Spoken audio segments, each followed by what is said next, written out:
Morning everyone, and welcome to our Inspiring Woodland Creation webinar. Thank you so much for joining us today on this cold and grey February morning. I appreciate it's really early, but hopefully we can. This session today is going to inspire you and get your day off to a great start. We'll shortly be starting our 1-hour presentation, which will be followed by a 30 minutes Q&A with our panel. We'll do our best to get to all of your questions, but if you could just like or thumbs up any of the questions in the chat that other attendees post, that would really help us to make sure that we get the most out of our panel today.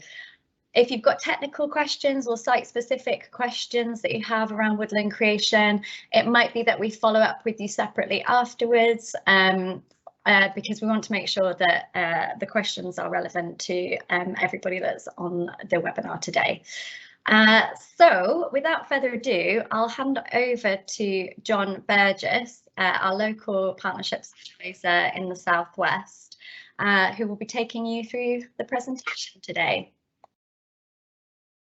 Over to you, John. Good morning, all. You can hear me and see me fine, can't you, Becca?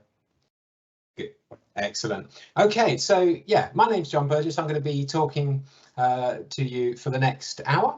I'm going to run you through a range of things all related to woodland creation. We're going to start with a brief overview of many of the aspects of why we're so everyone's talking about trees at the moment. I'm going to tell you why trees are so good. Hopefully that's not going to come as news to any of you, but I'll give you a bit more detail of that. We'll go through the sources of support, both from ourselves here in the Forestry Commission and from our partner organisations. Specifically then go into more detail of how the Forestry Commission can help you plant. And then we'll finish off by the steps of how we can help you plan a woodland, the things you'll need to consider on that journey. So just a few, if anyone hasn't heard of the Forestry Commission before, we are the government's forestry experts. We're an arm of DEFRA, an independent organisation, really kind of like the BBC, but we are the government's forestry experts, and we are the first port of call for advice, hopefully. Now, it is a complex landscape out there at the moment for tree planting, for all land management grants. There's a lot of new ones coming online. We've got the Sustainable Farm Incentive at the moment, and that can support small-scale woodland planting, hopefully without the need for advice. It's small copses, it's bits of hedgerow. We're looking forward to the local nature recovery grants, and then that will be followed up by the landscape scale recovery grants. So these are the next levels of the environmental land management grants that are in development as we speak. Both of those later two grants should be able to support woodland creation at scale, but they're not quite there yet, but we do have grants available today. We're going to talk about all the new partners who are coming, people, organisations who have been around in the landscape, familiar to many of you, but who are now making a push for woodland creation and helping us to have a more wooded landscape. There's more grants from the Forestry Commission. So there are two launched earlier this week, or relaunched, I should say. The Local Authority Treescapes Fund, the Urban Tree Challenge Fund, and other partners have their new grants coming. But we're going to focus on some others, but on the main ones for the Forestry Commission. But there are just more and more grants popping up. People are talking about biodiversity net gain.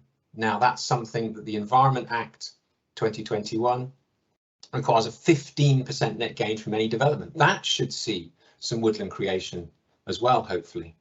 And of course, net zero. Everyone is very much focused on net zero, and trees are the way that the UK will hopefully, fingers crossed, hit net zero. And how can the Forestry Commission help you navigate that complex landscape? Well, as I said, we're the government's forestry experts. Our remit is to expand, protect, improve and connect the nation's woodlands.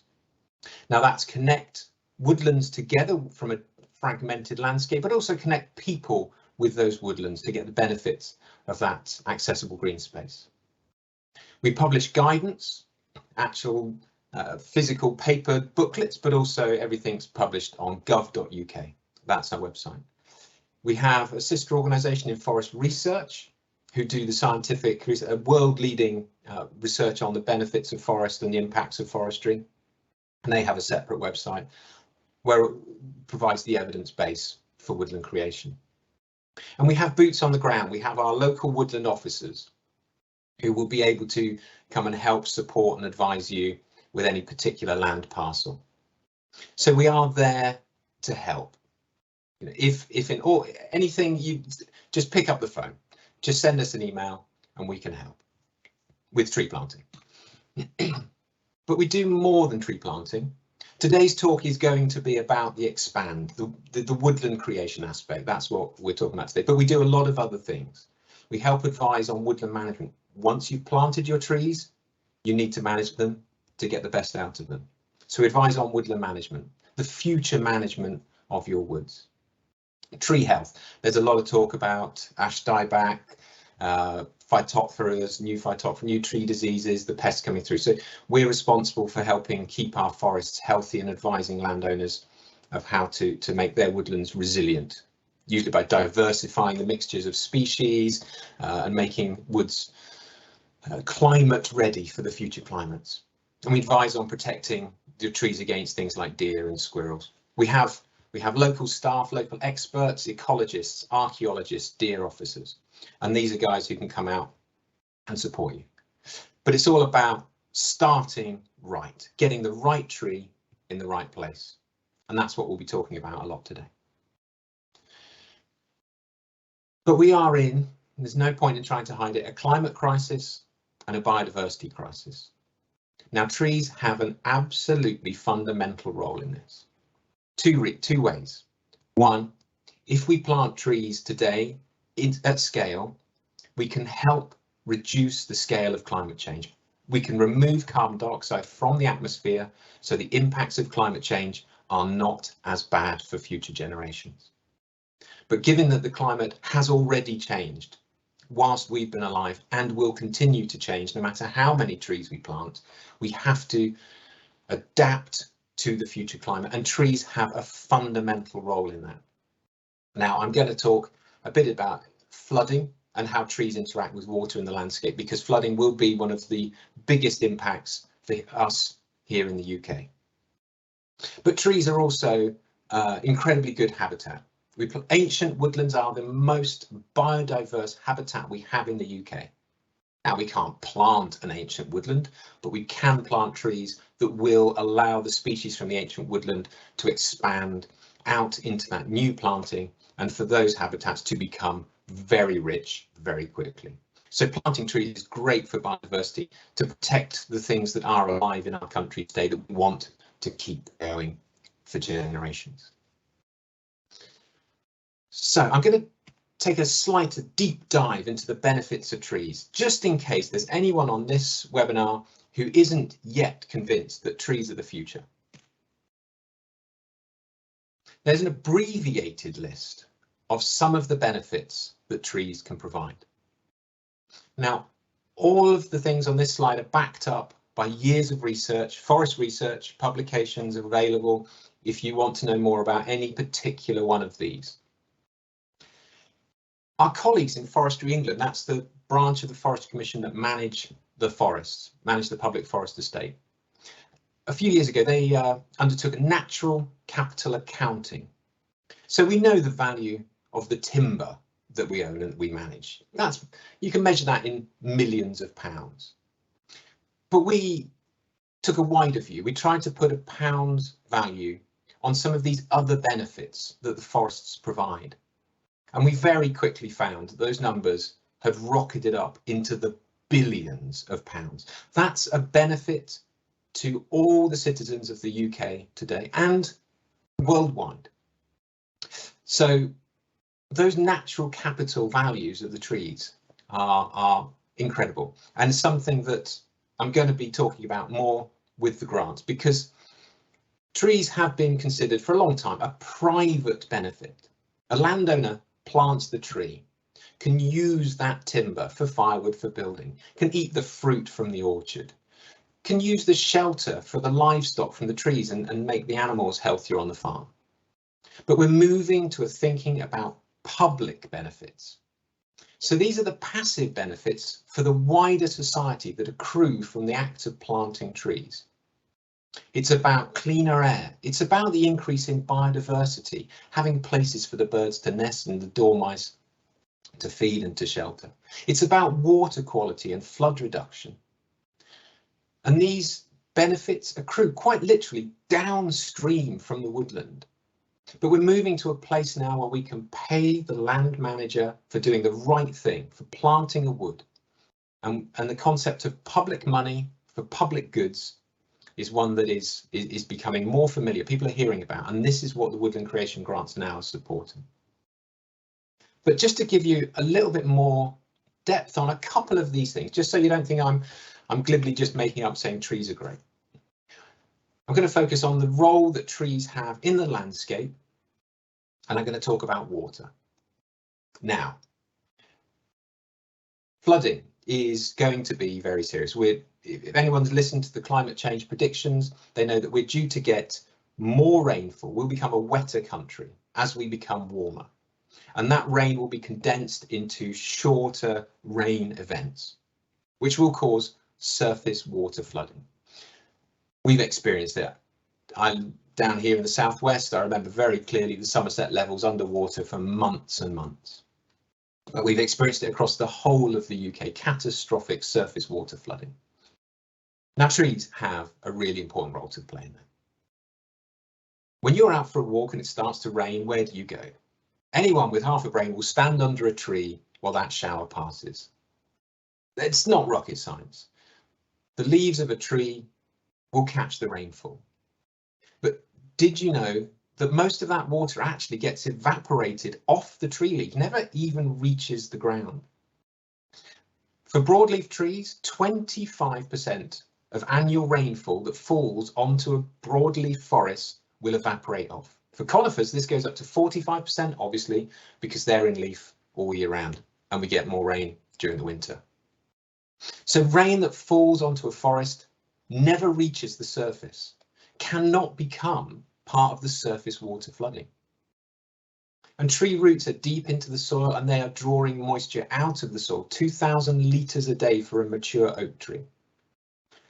So trees are stopping catching the rainfall and removing water from the soil. Just by their very presence, they're helping stop that flooding. But there's more to it, because tree roots go deep, deep down into the soil. The water that does reach the ground is allowed to infiltrate deeper into the soil. Tree roots are like tree branches. They will live, they will grow, and then they will die. And the tree will grow new ones, and that's just part of the tree's life cycle. But the dead roots provide channels deep down into the soil that water will flow through, percolating much deeper into the soil. The infiltration of trees has been measured in a mind-blowing experiment that was undertaken at Pontbren. The comparison between agricultural farmland, permanent pasture that had sheep and farm tractors driving over it, slowly but surely over time had become compacted. Most of the water that hit the ground ran over the surface of the land. They compared this to the infiltration rates within a woodland. Now the 4 bars here are, the 2 on the left are grazed land, 1 metre and 5 metres away from planted crop. 5 metres away, virtually no water was able to access the soil. 1 metre away, some of the tree roots were acting on it.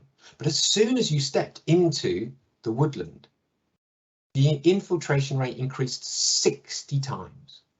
That's absolutely astonishing. It's because the tree roots, like I say, have created channels in the soil. They've punched through that plough pan, that compacted layer, and allowed the water to infiltrate. So although the trees prevent the water from reaching the soil, by just their physical presence. When the water does reach the land, it soaks deeper into the soil. Now that's going to be critical again during climate change, because we are going to experience longer periods of drought. But if the water that does fall on the land is able to soak into the soil and recharge the groundwater, it will allow our springs to keep flowing all year round, and we will have water in our landscape. And that will be water that wild animals and farm animals can drink, and that we can use to water our crops if we need, as we choose to use that water. But it will be present in our landscape rather than shooting off the top. And there's a final thing here about water and surface water flooding, is the very presence of trees creates a physical barrier. As the branches fall and fill up the forest floor, they create a physical barrier to that surface water flow. It's called slowing the flow. And we know that if we can decouple the rainfall that falls at the lowland, that water can get to the rivers and flow out to sea before the rainfall that's fallen on the forested uplands can reach the streams, because the trees are slowing the flow. The time that water reaches the rivers where our towns are built, the water that fell on the lowland has already passed through, and that reduces the flood peak. If we know that, we know this is the hydrographs. It's quite complex science, but the presence of trees can help slow the flow, and that's a really important aspect to help prevent flooding. That surface water flow does something else. If you want to clean your patio, you get a jet washer, you use water flow to clean the algae and the mud off of your patio, just to wash it away. This is what rainfall does to our landscape. It is a sad fact that our rivers are falling below the water quality that we would hope and expect. Quite a lot of that comes from sewage. And we've heard in the newspapers at the end of last year about the amount of the times that sewage works overflow into our rivers. But these overflows are caused during flood events. So if we have a more wooded landscape, our sewage works can actually not overflow, which is one part. But most of the most of the pollutants actually do, sad fact, come from scenes like this, where soil that is laden with the pesticides and the fertilizers that we've needed to grow our crops is just washed off the fields in high rainfall events. This is a picture taken me. I'm stood just on the edge of a bridge. This muddy water is running straight off a farm field, down through the tractor tracks and into a stream. This isn't a badly managed farm. This isn't a neglectful farm. This is someone who's feeding the nation. But it comes with side effects. And impacts on our water quality. Now, judiciously planted woodland can help slow the flow, can help reduce that flooding in the first instance, and can help clean the water in the second instance. This graph now shows some research that was done in Denmark, and the impact of planting trees on an agricultural land and the subsequent reduction in nitrate pollution.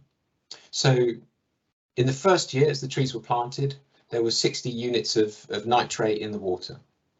Year 2, as the trees were becoming established, that reduced ever so slightly. And that's because the application of pesticides and fertilizers, in this case, were no longer put onto the land.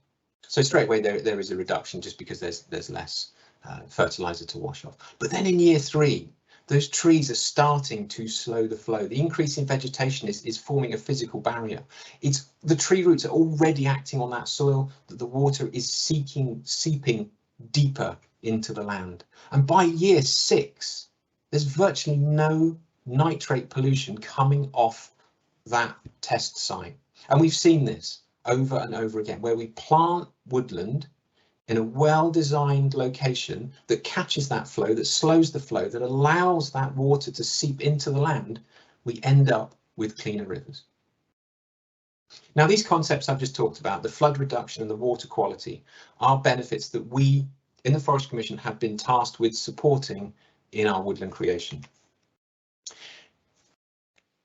And we get the benefits of woodland creation if we put those trees in the right place. We capture the optimal benefits of a well-planned wood.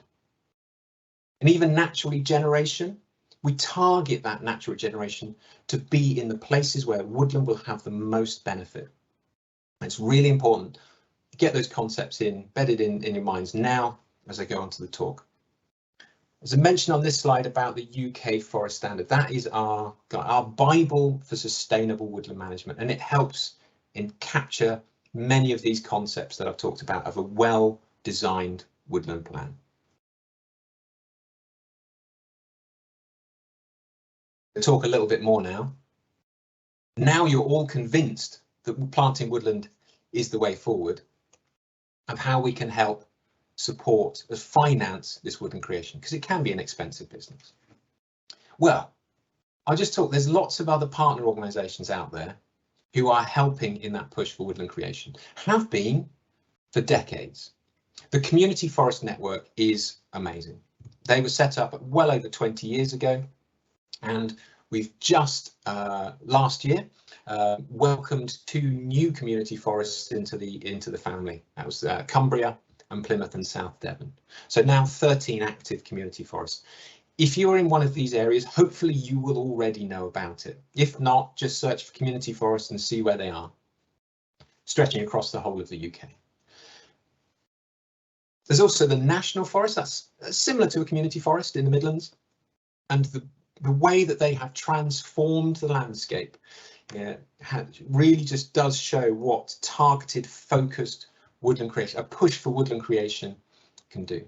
So they have their own grants, their own pots of money that can support woodland creation, and it can actually be more bespoke to the landscape that they are in than the Forestry Commission grants. Our grants are applicable across the whole country, and we can't differentiate down to specific, but the community forest really can. So we work hand in glove with those guys, and we can help make sure that you're in the best, you're being dealt with by the best organisation to deal with your particular woodland creation scheme. There's also the Northern Forest is active and visible. That's actually a grouping of community forests that stretch from coast to coast. So they don't have their own money, but it is just a conglomeration of the community forest. But they've got a website that will help guide you through to the right place. And the Woodland Trust have been absolutely active in woodland creation for decades now, and have done more than their fair share. I think it's quite fair to say. They also have the ability to fund much smaller schemes than we can in the Forestry Commission. We have a minimum threshold of 1 hectare. The Woodland Trust, brilliant schemes, more woods and more hedges, which have free tree packs. So if you are just a small community group with just a tiny little plot of land, they can send you a pack of 100 trees that you can just plant and create your little micro woodland. So the Woodland Trust, absolutely well worth checking out their website address there. Just to name but a couple of organisations, there are many more I could have, in the same way that those Oscar speeches where people try to mention absolutely everyone that they've ever come into contact with. So those names there are not exhaustive. If you like the sound of woodland creation but are put off by the amount of work and effort and thought that it will take, the easiest way forward is to partner with the Forestry Commission, with Forestry England, the land management arm of the Forestry Commission. Lease your land to them. It has to be a minimum of 50 hectares. It will be a 60 or 120 year lease, but they will do everything for you. It will cost you nothing. It will gain you the lease revenue for that land. They will plant a forest on that site, and we've partnered. It was only launched last year, but the flagship scheme was a partnership with the City of York Council, where they've leased Forestry England 194 acres on the edge of the city to become a fantastic new community woodland, which will hopefully start to be planted later this year, I think. Schemes are are popping up all around the country, but if you think that could be for you, get in touch. Website address is there. I think we're planning to send all the links within this webinar out as a message afterwards. But that's the simplest and easiest way to get land forested. Let the experts, the forestry experts, do it. If you feel like having a go yourself, keep listening, and I will go into now how the Forestry Commission helps support woodland creation. So here's a rough timescale that outlines the main incentives from the Forestry Commission. First is the Woodland Creation Planning Grant. It helps you determine what the woodland will look like, where it should be, where it shouldn't be, and it will result in a woodland creation plan that will then make the rest of the process very easy. It will have answered all the questions that you'll get asked later on. Then comes the England Woodland Creation Offer. I'm going to be referring to this as UCO through the rest of the talk just to save time, because I'm going to be saying that a number of times. This is where the money for woodland creation is, an application. You don't have to go through the Woodland Creation Planning Grant. You can go straight into UCO if you wish. We would advise larger, more complex schemes go through the Woodland Creation Planning Grant first.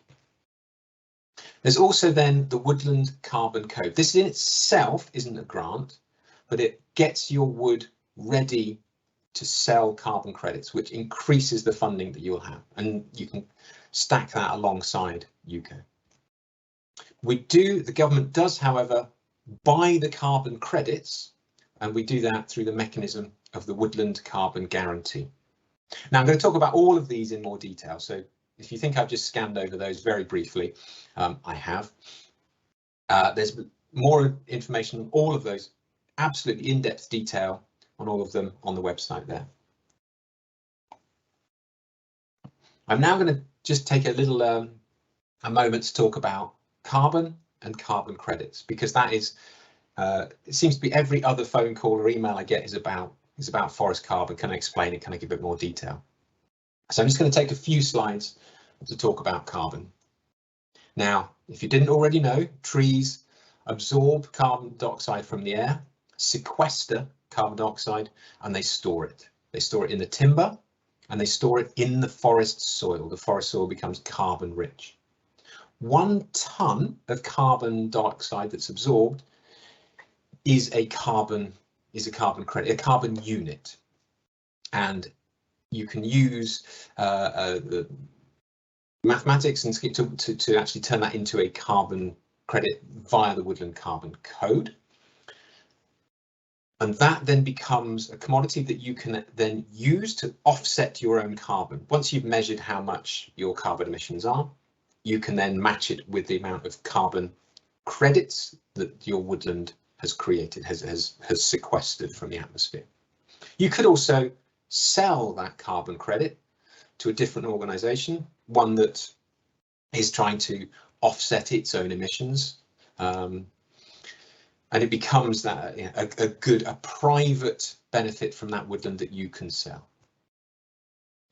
Carbon schemes themselves, these carbon credit schemes, do come at a cost. They do cost money to register, to verify, and to obtain those carbon units. But larger schemes, you can spread those costs out across the whole woodland, and it becomes much more cost effective. Generally, a woodland of about 5 hectares, it becomes cost effective to start to calculate the carbon credits and to register them and sell them. If you've got smaller schemes, what you can do is group those schemes together, so you can spread the costs amongst several land managers, and that's a really good way to think about it. Really, really, really important point I want to make, and I cannot stress it enough, is the difference between carbon sequestration and carbon storage.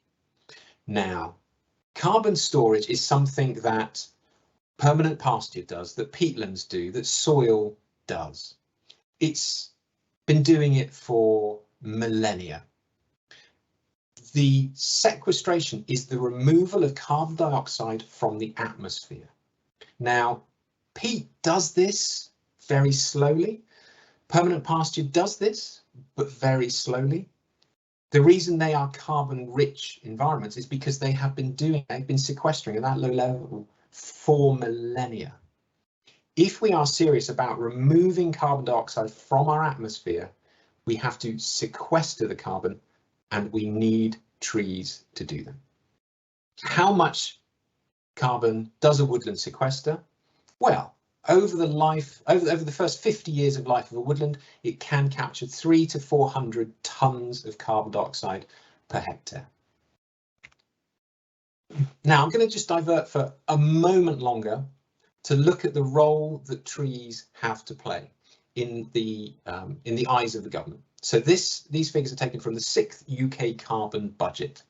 That was written by the government's Climate Change Committee, who mapped the pathway to net zero under a range of scenarios. Now, it might not be terribly clear, but I'm going to start on this pie chart looking at the role that different land uses have in sequestering carbon from the atmosphere. Now, peatlands absolutely have a role to play. They can sequester 6 megatons of carbon dioxide across the whole of the UK. Next, clockwise round on the wheel, if we adopt regenerative agricultural practices across the UK, we plough the land less so we don't release so much carbon dioxide. We can remove 5 megatons of carbon from our economy by doing that. If we change our diet, eat a little bit less meat, eat less carbon-rich foods, and some other land use changes, that combined, and reduce food waste as well, really important, that can contribute 8 megatons of carbon. Those 3 things together equal 19 megatons of carbon removed from our economy. Now, all of those things put together do not add up to the role that trees have to play in sequestering carbon. So where people are talking about that peat is the solution to carbon, that regenerative agriculture, they have a role to play, absolutely, but trees are fundamental in helping us hit net zero. There is nothing else that those other types of land management can do. So trees themselves in forests, 12 megatons of carbon. Agroforestry and hedges, that's trees outside of woodland, that's anticipated at being 1 megaton. Energy crops of 2 different types, that's sort of short rotation coppice. It would look like woodland, but combined there's 5 megatons there, and 3 megatons from just taking land out of agricultural production. So that's the emissions from agriculture, the farm tractors and the ploughing that does release carbon. So trees together, all the different methods of measurement, 21 megatons. Now, this is good, but it's only good if we use that timber to substitute for carbon heavy materials, such as concrete, steel and plastic, when we build, when we use any production technique. If we are using wood to do it, we are not only locking up the carbon that tree sequestered in its lifetime, but we are substituting it for the emissions of the mining of the ore and the smelting of the iron to build things out of metal. So trees have a dual role to play. The 6th carbon budget is where we get that push, 30,000 hectares of woodland creation a year that people have been talking about for quite a while now. And that's the target that we in the Forestry Commission are aiming at, 30,000 hectares per year. That is only if we actually are using those woodlands, be they native broadleaf, be they the oak plantations, if we're using those oak trees, those beech trees, those ash trees, if we're using that wood, then we plant 30,000 hectares. If we plant those trees and don't manage them and don't substitute for the carbon heavy materials, then we need to be planting 70,000 hectares of woodland a year. Now, the Forestry Commission was set up 100 years ago to deliver a strategic reserve of timber after World War I. But that need is as urgent today because we are the second largest importer of timber in the world. We only supply 20% of our own timber needs, we import 80%. If we can plant woodlands and use that to meet the needs of society today and the needs of future generations, then that woodland becomes sustainable. That is the very definition of sustainability, meeting our needs today and allowing future generations to meet their needs. But only if we plant future-proof, resilient woodlands. Okay, I've got that bee out of my bonnet, so I'll now carry on with the talk. Back on track. Woodland Carbon Code. This is how we measure the carbon in the forests. There are online tools that help predict how much carbon a woodland creation scheme will sequester over its lifetime. It's for those wanting to offset their own carbon, to actually make the claims about carbon neutrality. Yes, of course, we could all plant trees and we know that we are locking up a bit of carbon, but if you actually want to say, I am carbon neutral, if you want to sell a product that is carbon neutral, then you actually need a verifiable, audited scheme that people can check and make sure that you actually have locked up the amount of carbon that you've emitted. The scheme is transparent. It allows you to check the carbon that a company has offset and to trace that back through to a particular woodland. So you could go and visit the trees that have locked up the carbon that you yourself have emitted if you've purchased those carbon credits. It's independently audited. That's in the UK currently by the Soil Association or the Organic Farmers Society. People who are very well experienced in auditing and independently respected. And it is an internationally recognised accreditation under ICROA, which is the gold standard for carbon schemes.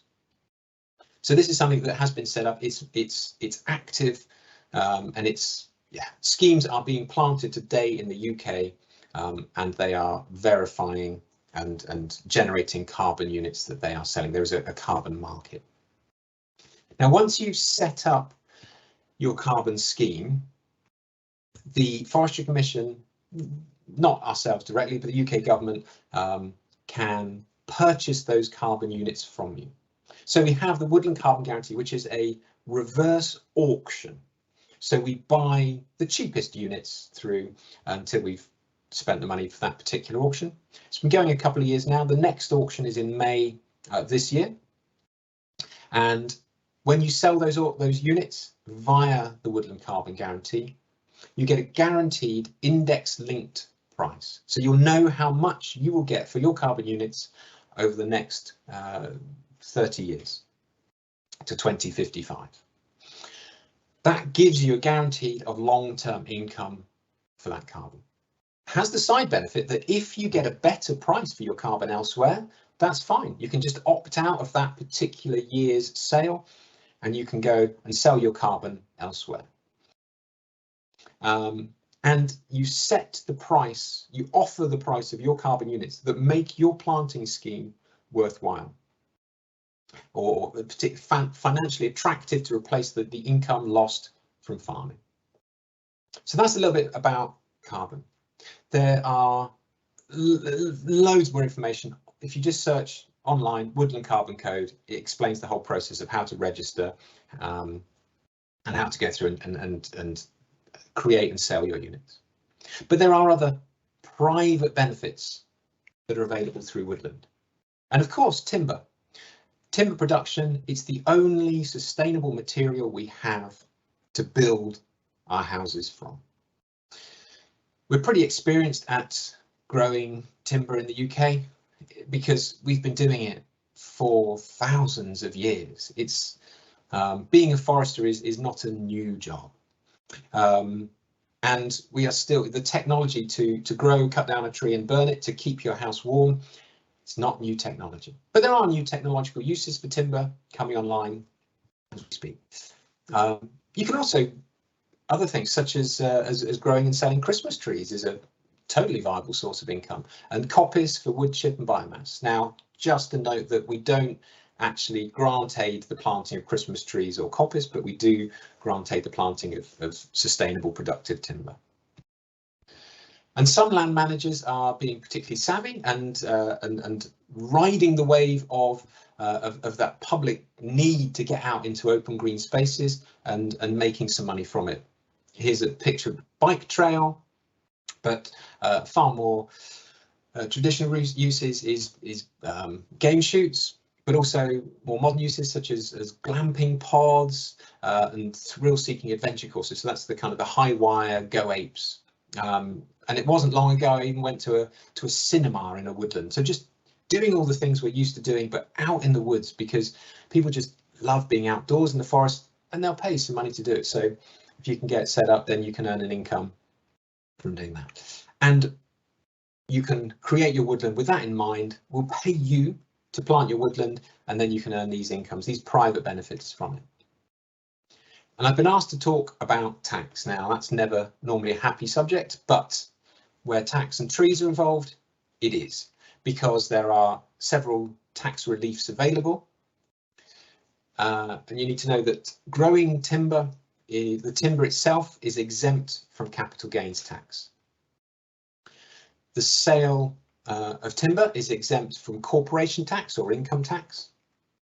And also productive woodland is exempt from inheritance tax. So tax, if you're lucky enough to earn enough to have to pay tax, then absolutely trees are a tax efficient way of thinking about it.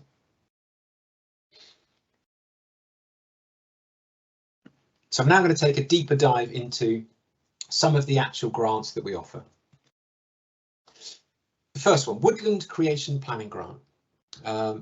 This is how we can help make sure you're planting the right tree in the right place, how you can capture more of those private benefits for yourself and maximize the public benefits that accrue from the woodland. You have to understand what the land currently is and fit the woodland to them. I'm going to go into woodland creation plan in a bit more detail later, but the minimum threshold for this is 5 hectares, and it is particularly recommended for larger, more complex sites because it does result in an EIA ready scheme, an environmental impact assessment. It allows your woodland creation to more easily pass through the EIA process. And really importantly, it gets applications ready for the UK Forest Standard compliant woodland. If we are going to grant aid your woodland, it must be compliant with the UK Forest Standard. That is the Bible about sustainable woodland. If your woodland is not up to that standard, we will not grant aid it. We'll help and support you to make sure it is. That's our role. The cap of the Woodland Creation Planning Grant is £30,000 per site, and a woodland officer can help advise your plan. We're not going to write it for you. I've been asked to make that very clear, but we can help support you and guide you through the process of creating that. Once you have your woodland creation design plan, it's time to apply for the England Woodland Creation offer. It's exciting. It's more generous than any woodland creation grant for a generation. And the headlines here are that it rewards with public money the public goods that accrue from that woodland, the goods that I discussed earlier in the talk. And they're the goods that are set out in the 25-year environment plan. It covers 100% of the standard costs of creating woodland. Anyone who's familiar with countryside stewardship will be familiar with the concept of standard costs, and I'll talk about those in a moment. And it offers annual maintenance payments for getting that woodland established, for helping weed and protect those trees in the early years when they're tender and vulnerable. And it supports the costs of access infrastructure. Again, I'm going to go into each of these in slightly more detail. It's designed to deliver public benefits. I've been talking about that, and I think you've got that by now, but it's also designed to allow land managers and farmers to meet their own objectives for that land. Some objectives here, potential ones are new native woodland for biodiversity, just to have a lovely wildlife rich place. Somewhere for recreation, be it to capitalise on building a bike track that you can charge on, or your own private wilderness far from the madding crowd. Whether your objectives are to plant a productive, sustainable woodland, or, hey, all of these things together, because woodland is multifunctional, always has been, always will be. So whatever your aims, UCO can help support those. Now, there are some eligibility criteria. Must be in England. The minimum size is 1 hectare. Below that, speak to the Woodland Trust, get one of their tree packs, or one of the partner organisations who can support lower than 1 hectare. We don't support really sort of hedgerows. It has to be effectively woodland, and our definition is a minimum of 20 metres width. Just to note there that the riparian planting, that's woodland planting, can go down as small as 10 metres. There's no maximum size. We want woodland creation at scale because we know that's where it's really good. So there's no maximum application. Joint applications, if you want to only plant a smaller area, you join with a neighbour to plant. Yeah, you can't. It must be free of existing grant schemes. So if you're coming to the end of a scheme, now's the time to start talking to us. But yeah, we can't plant something that already is in a different scheme. We can grant aid natural colonisation where it's well designed and well planned in the right place. We can pay for that. Must be UK Forest Standard compliant. Can't stress that enough. And we can support applications from councils and other public bodies, and is designed to lever in private investment. Now, this is how England Woodland Creation Offer stacks up. Now, stack is a well chosen applicable word here, because the grant becomes a delicious layer cake that gets more and more generous as we go on, and they can all just be layered on top of each other. Any one of these could be opted out of, but it builds up into this incredible menu of options, all of which I'm going to talk about in slightly more detail in the following slides, starting from the bottom. Standard costs. Now, again, this is something that's quite familiar in the grant landscape. There's a price for an item that we know is generous, and certainly you should be able to achieve that from contractors or from yourself. So some of the standard cost menus, the menu of standard costs, £1.60 per tree to supply, plant and weed a young tree, £2 per tree shelter, if that's how you choose to protect it, £5 per metre for post and wire livestock fencing, £9 per metre for deer fencing. And we can help advise the specifications for those to make sure that you've got the right set of options for that woodland creation scheme. There's a wider menu of options than there have ever been, and the cap has been raised from previous grants, and it now stands at £8,500 per hectare for woodland creation, and most schemes should be able to come within that. Then the next layer, you can opt in to receive annual maintenance payments of £300 per hectare per year.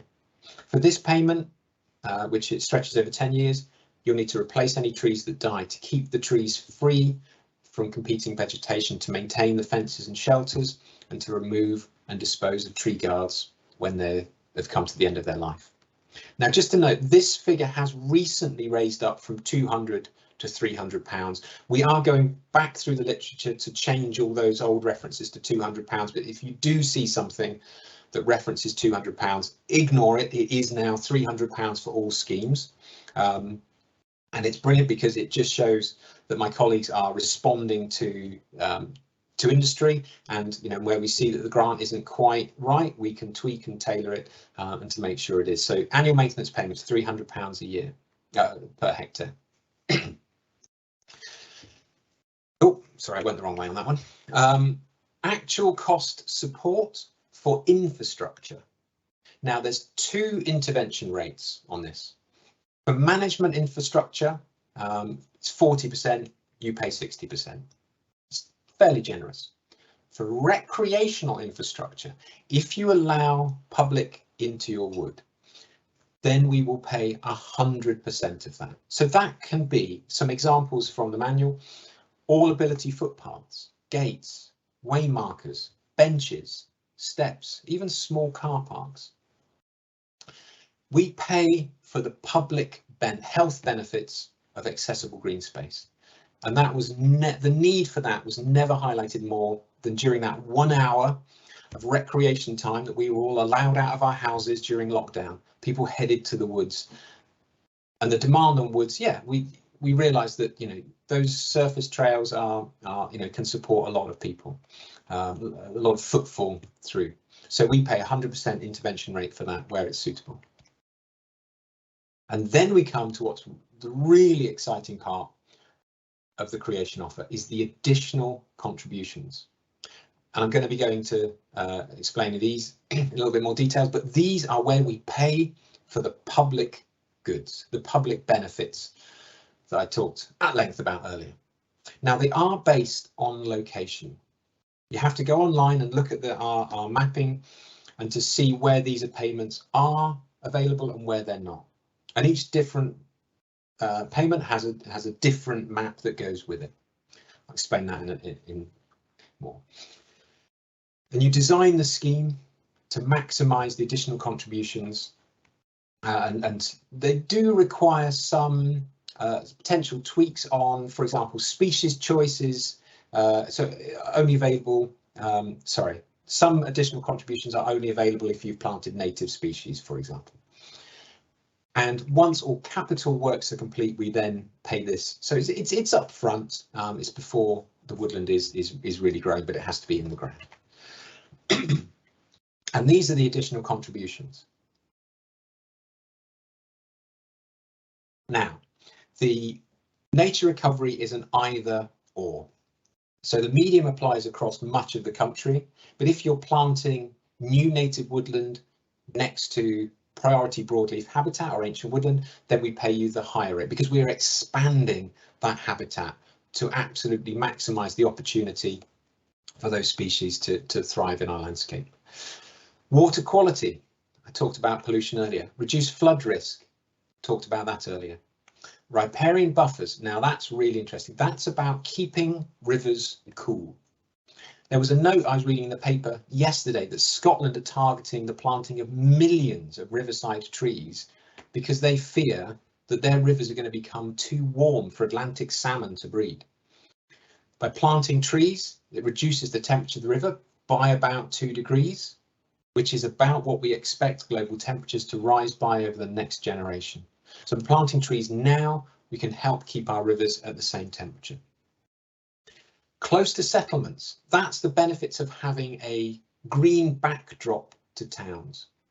Now, if you are able to claim the close to settlement payment, then you allow public access into your wood, then you can claim the big chunk of money, which is the access payment for £2,200. That's if you allow public access to that wood and have already qualified for the close to settlements. All these are mapped and it's on the gov.uk. Look for land information search. Again, that will all come in a follow-up email. And here's a worked example. So this is a town near me, Axminster in Devon, and there's 3 spots I just looked at. So here on just to the east of the town is 1 spot. Now this applies for the water quality and it's close to settlement. So that would attract 2 layers of the additional contributions, £900 a hectare if you planted a woodland where that tree is. Go over to the west of the town. You get the water payment and you get the flood payment here is triggered. It also triggers the lower level biodiversity payment. That's a wood that's actually separated from other woodlands. So this particular field here would attract £2,000 in the additional contributions. But if you planted a woodland here, well, this is where it gets really exciting. This is where we know that the public benefits of a new woodland will be very, very high. Because it's got the river, because it's close to the town, you attract every single one of the additional contributions. If you allow the public access as well, you get that 2,200, and therefore you can gain £8,000 additional contribution to your grant. That's on top of the capital costs of creating that woodland. So it does look a little bit kind of variable, but that is because we are targeting the woodland creation to deliver the public benefits. And that's where we give the public money to. And the take-home message from this is every field is on a case-by-case basis. Just click on the map and see which layers are applicable. Once you get your head around it, it's not difficult to do, and you can see where best to put the woodland on the farm in order to gain those additional contributions. Now, I mentioned that we try to lever in public finance. It's actively encouraged. The UCO is likely to be a competitive grant in the years to come as more and more people apply, and the inclusion of public finance will score some points. The additional contribution from public finance, private finance, does not restrict the sale of timber, does not restrict the sale of carbon, and does not restrict the additional contributions you can gain. However, if you are gaining an additional contribution for, let's say, flooding through an Environment Agency scheme, then we will not pay you the flood contribution for as the additional contribution. You'll still be able to claim the biodiversity payment from us and the access payment from us. But if you're getting money for that particular public good elsewhere, then we will not fund it through the creation offer. And you don't have to take these additional contributions. It's your choice to opt in. And after the grant ends, then you can go out and seek that private money, even if we have funded it through an additional contribution. Now, the eagle-eyed amongst you will have noticed there was no additional contribution for carbon, even though that's one of the biggest public goods that woodland creation brings.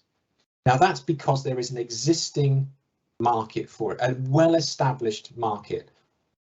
The market in carbon credits. It's an international market. You can sell your carbon to anyone in the world, and there is an internationally audited scheme that allows you to have those units. So the private market already exists for those, so we're not going to fund it. So how it stacks up. Woodland creation does have an opportunity cost. That's taking the land out of agricultural production. We're aware of that, and that's why the additional contributions are here. But bear in mind that you can still claim BPS whilst you've created your woodland. So it's only the lost agricultural production.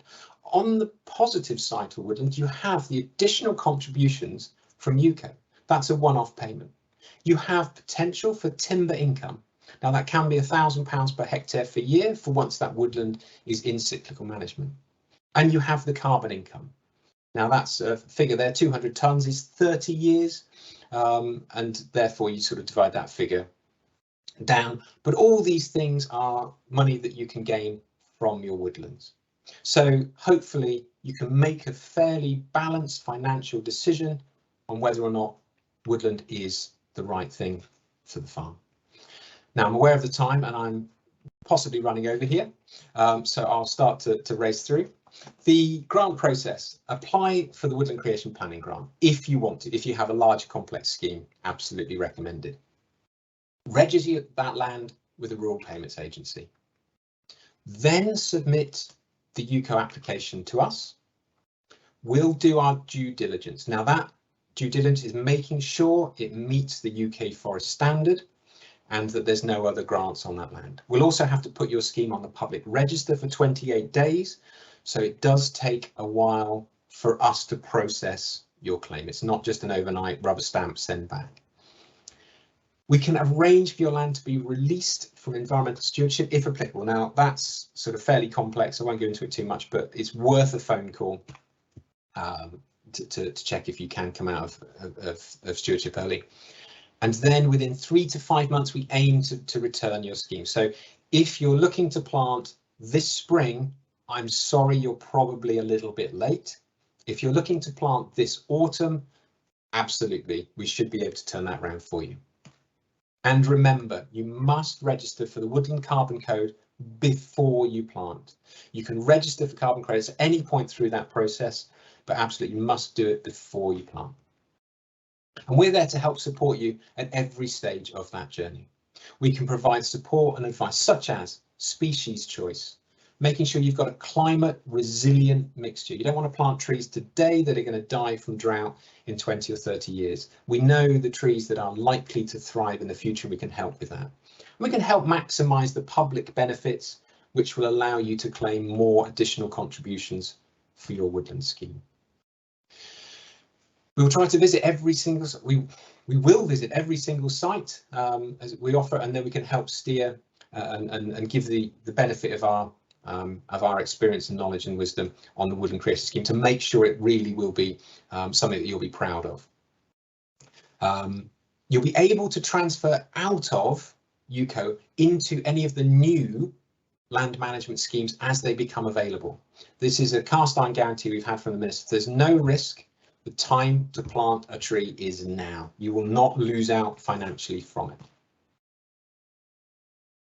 We've improved our online tools. So the land information search that helps with the targeting layers for the grants, we've updated and taken feedback and made it as good as it can possibly be, we think. And there's also tools like the environmental site classification run by our friends in Forest Research that helps you look at the species choice for any particular site. So all this is online.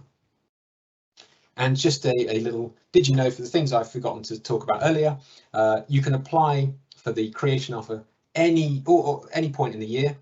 The BPS payments can continue to be paid even after you've claimed UCO, and there's a penalty-free transfer from environmental stewardship and penalty-free transfer into the land management grants. Brief visit now because about how to plan a woodland, because every single person on this call is now going to be wanting to race out and plant some trees. It would be remiss of me not to point you to online guidance of how to plant a new woodland. This will take you through the step-by-step process to mean that your woodland is UK Forest Standard compliant, and that therefore you will have an easy time creating the document you need to apply for the creation offer and for the Woodland Carbon Code should you choose to do that. And it's all about getting the right tree in the right place, making sure that the woodland we create today doesn't do any harm, doesn't impact negatively on the landscape, and will maximise the benefits throughout its life. The Woodland Creation Guide, it takes you through the 7 principles of the UK Forest Standard. Now, it's worth looking at the Forest Standard because as much as me talking about it, the pictures and the concepts that are within the UK Forest Standard just bring it, a picture paints 1,000 words. But briefly, spirit of place, it's about what makes that landscape distinctive. It gives that place character. We want to retain that character rather than making the whole of the UK look the same by just having standard design of woodland across the whole country. Unity, how that woodland fits in with the landscape and links with other features and causes a continuity where that would be beneficial, and it just looks right from day one. The scale of the woodland, if you've got a huge landscape and plant a tiny wood, it just looks bitty and fiddly. So the woodland creation needs to be at scale with the landscape. The shape, if you have a geometric plantation on a otherwise natural hillside, it just looks wrong. And like vice versa, if you have a fairly geometric field pattern and plant a natural flowing woodland, that can look out of place too. It needs to fit in.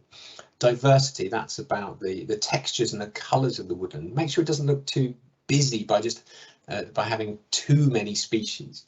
Landform, that's the flow of the hill and the landscape, and the pattern enclosures, that's the traditional field boundaries in the English countryside are very distinctive in places. So your woodland needs to fit in with all of those things. So we recommend you familiarise yourself with the UK Forest Standard design principles. So when you're designing your woodland, it's just right, and everyone who sees that woodland will value it from a distance, and the people walking through it will value it. And there's this scoping, analysis and synthesis, just to touch on now, in the woodland creation design. So very briefly, analysis is pulling the information together about the site, making sure we avoid harm on protected features of the landscape, mitigate impact and compensate for unavoidable loss. Synthesis, turning that into a plan and engaging with stakeholders, and then finalising the plan and turning it into in woodland creation design. More simply, see what you've got, what you can do with it, and then make a plan to protect and enhance that landscape. That will make you ready for the environmental impact assessment. Now, that sends a shiver down my spine every time I see that. We in the Forestry Commission are the gatekeepers of the environmental impact assessment where it applies to forestry, and any new woodland creation scheme will need to be considered in the environmental impact assessment. It is fairly complex, and in the last 30 seconds I've got, I'm not going to go into it, but be aware that any new woodland creation must talk to us about environmental impact assessment. There's within the creation guide, there's a list of where it's likely to need an environmental impact assessment or an opinion about that, or where it's so low risk that we probably won't need to get too heavily involved. Larger sites sites in sensitive areas, outstanding areas of natural beauty, local nature reserves, national parks, scheduled monuments, SSSIs, are sensitive sites and will need environmental impact assessments. There is other places that are not low risk, priority habitats, registered battlefields, deep peats, where trees could do harm. So these are probably going to need an opinion on environmental impacts. So if you're planting in any of these areas, speak to us. Make contact with your local woodland officer.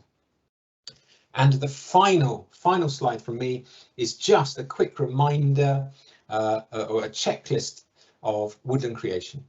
Consider the opportunities that creating woodland in that location can provide. Have clear objectives about what you as a land manager, as a landowner, want to achieve with your woodland. Read the guide to planning new woodland. Familiarise yourself with the UK Forest Standard. Don't read it cover to cover, but make sure you understand what sustainable woodland is. If that is intimidating, if you feel that's too much for you, seek professional support from a forest agent. And we can help pay for that through the Woodland Creation Planning Grant, to pay for the forest agent to help you through it. Speak to the woodland officers or some of our partner organisations like the Community Forest to help you through that process. Understand the land constraints to make sure you're not doing harm through woodland creation. And then consider the most appropriate grant to achieve all those objectives. And it's all online, or watch a recording of this presentation, or speak to a woodland officer. But that, thankfully, is it from me for now.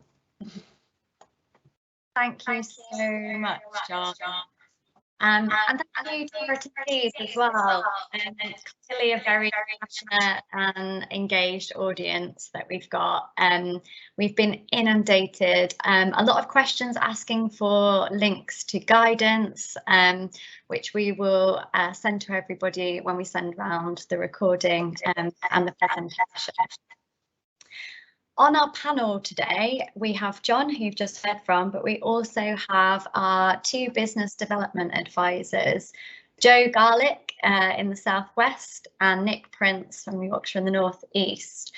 So I'll attempt to go through a couple of your questions, but obviously for time we're not going to get through all of them today, but we will take them away and develop an FAQ off the back of these, and we'll make sure we send that around to you.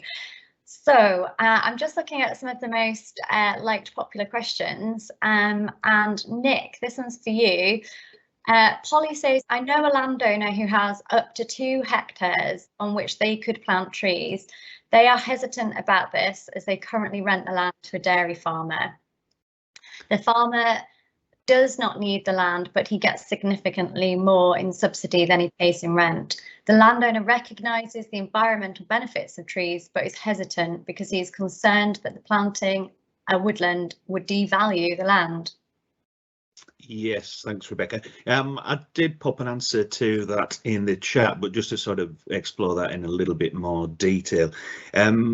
Feedback is currently that a lot of customers, particularly the supermarkets, are looking to producers to lower their CO2 output. So in this example, there may well be opportunities there for the landlord and the tenant to work together to take in carbon, but not to sell it, but to be utilised by the dairy business. So I think that's a very good example of how trees can work as part of a sustainable business, sustainable land management system. And the second part, yeah, interesting in terms of land values, we do think of land value has been different for woodland and agricultural land, and yes, often that's the case in the uplands.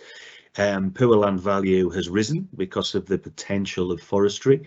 So if you're lucky enough to own land in the uplands, which I am, your land value has gone up. I heard some tales yesterday of land selling for arable land selling for about 16,000 an acre around York. Obviously, woodland can't compete with that. But the example I listed in the chat, we've got a client in Sheffield who was very concerned about this issue, and land values are very specific, so you know this doesn't apply everywhere. But we did a quick survey of parcels of woodland, and they have a value. We know what it's like after COVID. People have got money to spend. People are investing in land. So the difference in land value between woodland and pasture land in this area just outside Sheffield the woodland was valued, we put a value on it around about £8,000 or £9,000 per hectare, and the pasture land we put it about 10 or 11,000. So there wasn't an awful lot of difference. Yep, there's a slight difference there, but maybe not as much as people think. So it does vary with the land, but thanks. Thank you so much, Nick. I'll move on to the next question. This one for Joe. Anonymous has said, planting alongside watercourses that are defined as main rivers have to be consulted with the Environment Agency. They typically require an 8-metre tree-free area along the course. There doesn't appear to be a nuanced case-by-case approach unless it's backed by very detailed assessments. If more riparian planting is desired, perhaps Effie can discuss this with EA. Oh, you're on mute, Joe. Hello, everybody. Yeah, it's a tricky one, and main rivers you do have to consult with the EA, whereas if it's tributary, you have to go to your local county council to get approval. And from my experience, they do look at it case by case, but a detailed assessment would be required to allow that planting. So it is there, we are trying to promote it, and the payments are there, but it would need to be taken at that level to make sure we're not breaking any regulations or affecting the watercourse in any detrimental way, because they can be quite funny things, rivers, and the water will go where it wants to go. So consultation about that is key. Thanks, Joe. And we have another question, this one for Nick. Is there a specific FC guidance on riparian tree planting for water quality flooding? Yes, there's special reference to riparian planting within the UCO scheme. So I think the options state that you have to be 10 metres wide, so that could be 5 metres either side of the stream, I believe.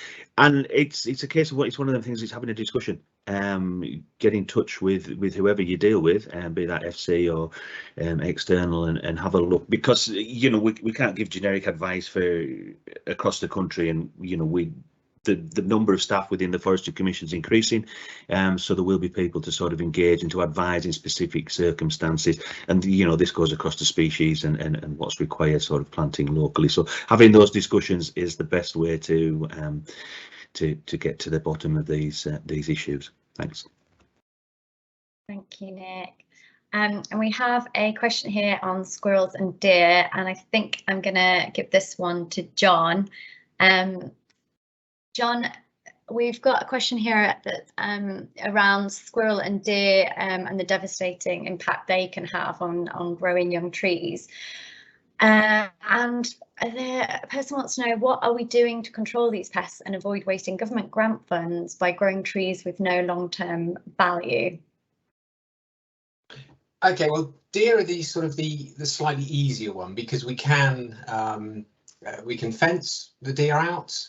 We can grant aid that, or we can use plastic tree tubes, and hopefully very soon non-plastic tree tubes as well, as the technology develops. So yeah, we can protect the young trees. Once the trees are of a certain size, then they are generally free from the deer browsing pressure. Squirrel are far more troublesome, because yeah, they can affect a tree pretty much during its whole life, just as it's getting out of the danger area for deer. Now, there are initiatives. The release of pine martens is frequently mentioned. There are trials in contraceptives for grey squirrels, but it is a serious issue, and one that's not going to go away. It's, you know, it threatens the production of hardwood timber in this country. That other countries have a much easier time because they have controlled, or they have natural predators for squirrels. So design at the early stage, planting species that are less threatened by grey squirrel is sensible if you are in areas with high grey squirrel populations. Absolutely being savvy that you may need to invest in grey squirrel control. There are humane traps, there are, you know, other methods that can be done, which I won't go into too much detail. There are plenty of publications out there and support organisations, but yeah, we need to be very serious and think long term about grey squirrel control, and planning the woodland well at the early stages is 50% of that. Thank you, John. That was really helpful. And I think also it has been mentioned in the chat, but we do have deer officers in all of our areas. So if you do want further advice and guidance on woodland creation with deer management in mind, thinking about design at an early stage, then please do get in touch with us, because it might be helpful to have a call with our deer officer who can give you that specialist advice. We've had quite a lot of questions around carbon credits. There is some advice and guidance that we can send out with more details on eligibility, but there's also some concerns from people around carbon credits disincentivizing polluters to reduce their own footprint and kind of moving that issue sideways. Joe, did you want to take this one? So I see you have attempted to answer some questions around this previously. Yeah, hi. I think it's a really big topic, and it's certainly something I'm very aware of. I certainly know that sort of utility companies are inspected and audited very carefully by Ofwat to make sure they are doing the best they can to mitigate their environmental impact. And I really hope that in time that the government will put some regulations on this to make sure companies are reducing their emissions rather than just offsetting. There is a huge amount of interest already about organisations and companies offsetting, and certainly get lots of inquiries, and there's lots of talk about that. We're at very early stages of the carbon market, and I think we'll see in time how that develops and the interest in those carbon units. But I think we have got to focus on reducing those emissions, and that's where the trees can help, getting them in the ground, and we can all play our part to start improving the environmental impact that we have. Thank you, Jo. I also have another question for you, Jo, around recreational access. I think there's some concerns that what this might look like for some farmers and landowners. So does it mean a permissive path through woodland, or that the public are free to go where they like off the marked path? If you could maybe expand on your answer around kind of the opportunities for recreational access and how that can help people diversify their business. Yeah, sure. So access has become a really big thing, particularly over the last 2 or 3 years with COVID, and people are recognising the benefits of that it can help with mental health and all sorts of physical conditions as well.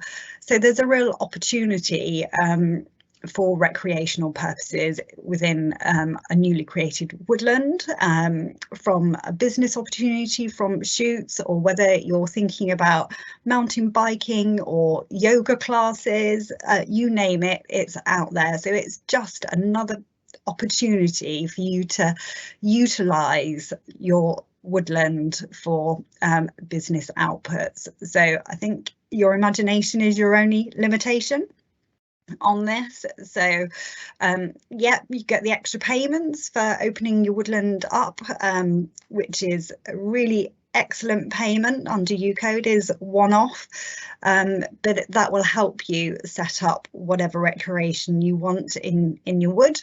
But it could just be that you've got a few footpaths and it is open access, as simple as that. Or you could go down the more complex and say, right, this is going to form part of my business in future years. Cheers, Jo, thank you. We've had quite a few questions around agroforestry, and I'm going to field this one to Nick. As Nick is also a farmer, and I know has been looking into agroforestry a lot. We don't currently have support available for agroforestry, do we? Or do we? No, within the current UCO scheme, there isn't specific opportunities for agroforestry. Now within the Forestry Commission, it's recognised that this is an issue, and you know, as we talk to farmers and landowners, it would suit many people. Now there is a team being set up to sort of discuss agroforestry within DEFRA and the options around that, and the Forestry Commission are very much at the table there. So we're kind of all fingers crossed, hoping that this is going to be something, whether that's delivered through UCO or a different, you know, whether it's retained in the new SFI, we don't know as yet, but it's something that hopefully comes over the horizon fairly quickly. Thanks. Well, thanks, Nick. And I think it's also worth saying that if you have got questions around agroforestry, there are organisations out there that can give you that advice and guidance. And if it is just a case of wanting to dip your toe in and see whether tree planting is for you, organisations like the Soil Association are doing lots of good work around agroforestry and lots of useful information on that on their website, and lots of resources for farmers and landowners. So I'll fill this question to John. Phil asks, National Trust NT is committed to planting new trees, but is facing inertia from tenants as they're waiting to find out how the new elm schemes might benefit them. Any tips for encouraging them to opt for UCO now? Yeah, no, that's a tricky one. There's sort of that tenant farmer as to who has control of the land and who will have control of the land going forward. And you know, there's more at stake there than just making a simple decision about land use. You know, there are livelihoods and people's homes and you know, and businesses that are, you know, in question. So I fully understand the sensitivity there. It's, you know, what I would say is, you know, if all the partners come together around a table and decide that diversifying the farm business into some form of woodland creation is the right thing, then, you know, absolutely it should be a partnership and combined approach. what we don't want is people falling out over woodland. Woodland is in my view, in the view of the Forestry Commission, the right thing to be doing. But yeah, it's during the woodland creation process. We encourage people to speak to the stakeholders. That's the people who can see your woodland from the other side of the valley, who will be the neighbours, who will be shaded by the trees in the years to come, and just to make sure that everyone's on board with that process, because then that woodland becomes part of the community and part of the landscape. So yeah, it's just, I would say, just talk, and yeah, if involve the woodland officer in that conversation to help explain the benefits of woodland creation, to help dampen the fears that people have of these tidal wave of trees that are coming over the landscape. Just I'll finish that by saying, that's really not the scale of woodland creation we are at 30,000 per hectares per year going to be delivering. That is going to, after 10 years, be 1% of the landscape of the UK. That's that is a tiny amount, really. So yeah, just talk. I think, Nick, did you want to also come in and add to this? Yes, I would just say that, with the Forestry Commission is well aware that this is an issue. The TFA have been providing examples where land resumption has been happening. So we're fully well aware of this. There's discussions going on with the TFA, with the CLA, with DEFRA for how we can sort of deal with this issue. In terms of, there are some bad examples out there. We're also looking to promote good examples. So if any of you know good examples where tenants and landlords are working together, then get in touch with us, please, and we can sort of, we can promote those examples and show how it can be done through best practice. So yeah, we're well aware of this. We are addressing the issue. We're looking into it. And as I gave the example before to Polly's question, landlords and tenants can work together for different reasons, and to help each other. And we're hoping to foster that environment. Thanks. Thanks, Nick. I have a question for Joe here. We've actually had a couple of similar questions on this around species mix and disease resilient species. So woodland rich for wildlife and resilient to disease and climate change comprises mixed native species of mixed ages. Does the UK grant allow for planting and management that establishes a woodland over time so that this mixed composition and structure can be achieved? Yeah, yes, definitely is the short answer to that. And that's where your woodland officer and the woodland creation officers will be able to advise on species mix to fill your objectives. But certainly a mixed conifer and broadleaf woodlands are going to offer the best resilience to any environmental impacts, including sort of tree diseases as well. Also the forest research team, who often don't get mentioned, but they work so hard and they have run lots of trials and experiments monitoring tree species and their reaction to a whole host of environmental influences, so we can make sure that we provide you with the best species advice to get the right tree in the right place, whether you live in the east of the country or the west or the north or the south or whatever soil type you're planting on. So we have got that information at hand, and we've got the experts who will be able to advise you and point you in the right direction for the right tree species. Thanks, Joe. We just have 2 minutes to go, so I'm going to wrap up with this last question. This one for John. So I've got a question from Steve Lewis here on the part around UK. What if we have an existing wood but it is poor quality and we want to improve it for better recreation, wildlife, more mixed English forest? Is that applicable? So the England Woodland Creation Offer, the clues in the title, is about creating new woodlands. The forest, that was at the start of the talk, Forestry Commission remit is to expand, protect, improve and connect. So yeah, we can help support you with the improve and connect, which is where this question's designed. It wasn't the focus of the talk, and yeah, I could have given a different hour talk about bringing woodland into better management. So because we're running out of time, what I'd probably say to the question there is just get in touch with the woodland officer. There are other mechanisms and vehicles that can be used to bring woodland, to make it more resilient and climate proof, and to make sure it's healthy and delivering those public benefits well into the future.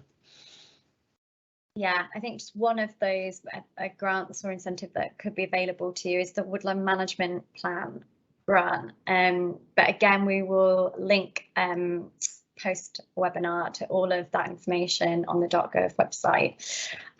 We are at past now, so this concludes our webinar and Q&A. Thank you so much to everybody that has posted questions. I'm so sorry that we haven't been able to get to all of them. We have been inundated, but we will attempt to answer these post-webinar and send round an FAQ. And a massive thanks to John and our panel, Joe and Nick. Hope everybody has a good rest of the day, and speak to you soon. Thanks. Bye. Thanks everyone. Have a good day. Take care. Bye. Bye folks.